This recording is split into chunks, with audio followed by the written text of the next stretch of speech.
Magandang araw po. Pag-asa Weather Update. Alamin ang lagay ng panahon ngayong araw ng Sabado, September 30, 2023. At latest update sa bagyong Jenny.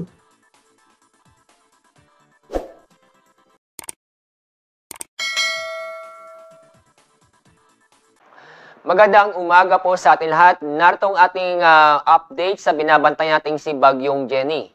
Kasalukuyan, ang Bagyong Jenny ay lumakas na kung saan ay naging tropical storm category. Ngayon po, ang lakas ng hangin ng bagyo malapit sa gitna nito ay nasa 65 km per hour, samantala ang pagbugso ng hangin ay nasa 80 km per hour.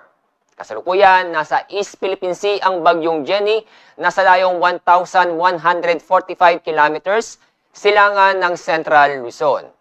Inaasahan pa rin natin ang bagyong ito ay kikilos palapit sa ating bansa o pakanluran sa bilis na 15 kilometers per hour. At narito ang ating forecast track ni Bagyong Jenny. At nyo makikita na inaasahan mo itong lalapit sa may bandang Taiwan at Batanes area. Mula ngayon hanggang Thursday next week, inaasahan po natin lalakas ang bagyong ito. Bukas, inaasahan po natin na magiging severe tropical storm si Bagyong Jenny.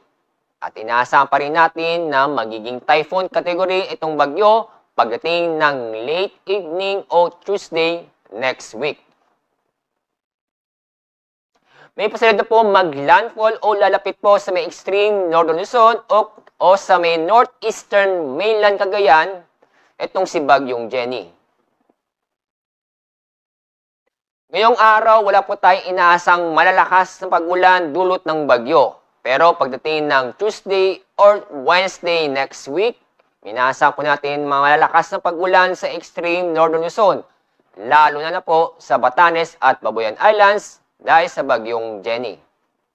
Makakaranas pa rin tayo ng occasional rains dulot ng habagat o southwest monsoon sa western section ng southern Luzon at ng Visayas pagdating po ng Sunday o bukas po yan. Makakaranas po tayo ng occasional rains dulot ng southwest monsoon.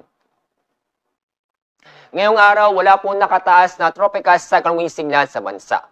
Pero pagdating ng bukas o sa Monday, maaari po tayong mag-raise ng tropical cyclone wind signal sa extreme northern Luzon o maaaring mapaaga, depende sa development o sa pagbabago ng forecast track ng Bagyong Jenny. Bukas, may inaasahan tayong pamisa-misang malalakas na hangin dulot ng habagat o southwest monsoon sa Palawan, Romblon, malaking bahagi ng Visayas at Dinagat Islands. Sa Monday next week, minaasahan pa rin tayo ng pamisa-misang malalakas na hangin sa malaking bahagi ng Mimaropa at ng Visayas at kasama rin ang Dinagat Islands.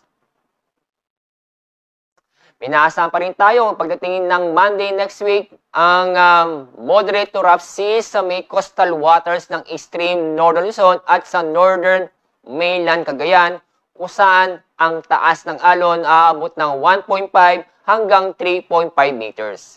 Kaya paalala po sa ating mga kabayan na mag-ingat pa rin tayo sa mga nabanggit na lugar dahil sa epekto ng Bagyong Jenny.